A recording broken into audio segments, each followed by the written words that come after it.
Le camping de Penbock a été créé en 1979 par mes parents, 30 emplacements, et aujourd'hui c'est développé à 192 emplacements, moitié emplacement nu, moitié mobil-home. L'arrivée du solaire thermique au camping, ça s'est mis en place en 2009 lorsque la pompe à chaleur du chauffage piscine est restée en panne, qui était en couplage avec une chaudière gaz de ville, énergivore, mais je ne pensais pas à ce point-là, puisqu'on est passé de 3 000 € à 12 000 € de facture gaz de ville. Donc il a fallu trouver une solution. Changer la pompe à chaleur, c'était à faire. Arrêter d'utiliser la chaudière gaz, c'était à faire. Donc il fallait lui trouver un complément et le solaire thermique a paru évident.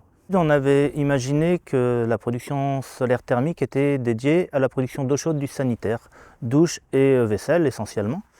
Et à mesure qu'on avançait dans les travaux, la proximité, la dizaine de mètres entre le sanitaire et la piscine, on s'est dit qu'il y avait moyen d'optimiser. Du coup, on est également allé vers un échangeur à plaques qui permet de chauffer les bassins extérieurs lorsque les ballons d'eau chaude sont pleins. La production d'eau chaude est assumée au moins à 50% par l'installation solaire thermique. La moitié du chauffage de l'eau est offerte par le soleil. Et vu qu'il est très généreux, il y a en plus la production du chauffage de la piscine extérieure où la pompe à chaleur elle est réglée à 26 et bien souvent l'eau est à 29. Elle a plein d'avantages cette installation solaire, d'autant plus qu'on l'a réalisée il y a 14 ans où l'ADEME aidait à hauteur de 50% environ. C'est une installation qui m'a coûté 65 000 €, aidée à 35 000. Ce camping et d'autres ont permis de faire de la preuve par l'exemple et d'essaimer sur le territoire le nombre d'installations solaires thermiques sur les campings. Le solaire thermique pour des campings, ça va de soi. C'est au moment où il y a le plus de consommation d'eau chaude que le solaire produit le plus. Les deux vont parfaitement ensemble. L'installation du camping, c'est 64 mètres carrés installés sur le sanitaire principal, exposé plein sud. Donc 32 panneaux de 2 mètres carrés. Cette énergie est dans un premier temps envoyée vers 3 ballons d'1 mètre cube chacun, donc 3000 litres de stockage possible. Et quand cette eau est arrivée à plus de 70 degrés, au lieu de continuer à chauffer ces ballons, c'est envoyé vers la production d'eau chaude pour la piscine via un échangeur à plaques.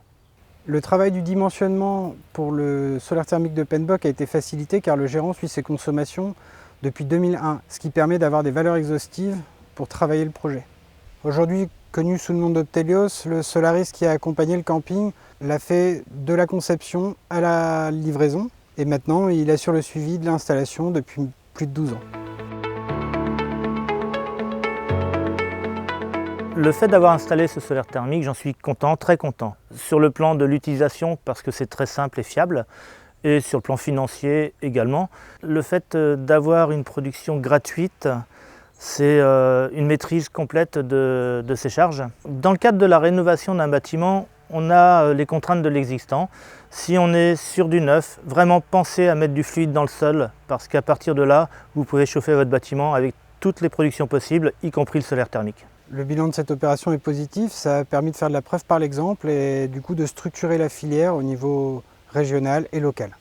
Se lancer dans le solaire thermique pour un hôtelier, rien de plus simple. Je vous invite à contacter en 1 l'UBHPA ou l'ADEME de façon à pouvoir vous accompagner sur le projet, le quantifier, le structurer et en 2, de faire appel à un installateur solariste qualifié et compétent, de préférence local.